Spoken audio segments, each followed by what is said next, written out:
అందరికీ నమస్తే. ఇది మన చెరువు. ఇది ముషంపల్లి చెరువు. ఇది దాదాపుగా 100 నుంచి 150 ఎకరాలు ఉంటుందనేది అంచనా.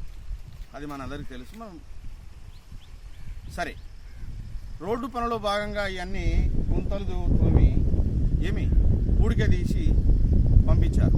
బాగానే ఉంది. అభివృద్ధి కార్యక్రమాలకు మనం అందరం తోడ్పడాల్సిందే, ఎందుకంటే అది మనకు సంబంధించింది కాబట్టి. బాగానే ఉంది.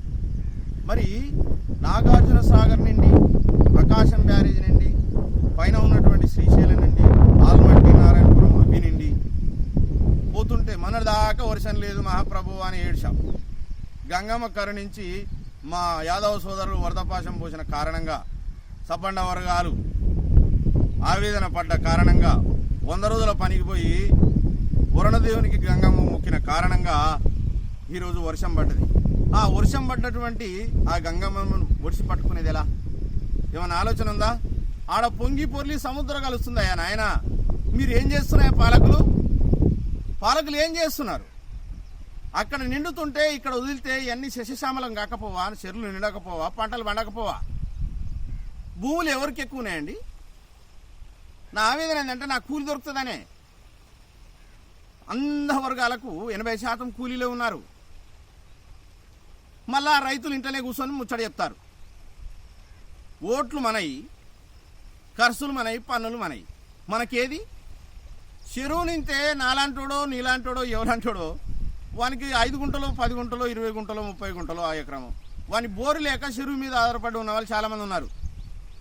కొందరేమో ముందుగానే బోర్లు ఉన్న వాళ్ళు వ్యవసాయం చేస్తున్నారు. నా ఆవేదన ఏంటంటే చెరువు నింతే కూలి దొరుకుతుందనే బాధ. అంతే. 100 ఎకరాలు ఎవరికి లేవు, ఉన్న వాళ్ళకు ఉన్నాయి. వాళ్ళని నేనేమనను. మీరేం చేస్తున్నారండి? ప్రభుత్వానికి క్వశ్చన్ చేయకుండా ఇంట్లో పండుకుంటే అవుతుందా పని? ఇంతవరకు చెరువు నిండలేదు, సుక్క నీళ్ళు రాలేదు. ముచ్చట చెప్పడం కాదయా, మీ వ్యూహాలు అర్థమవుతున్నాయి, మీ ఆలోచనలు అర్థమవుతున్నాయి. అక్షరముక్క రానోళ్ళం కాదు, తెలివి కల వాళ్ళం అందరం. జర తెలివితోని పనిచేసి అందరినీ కాపాడండి.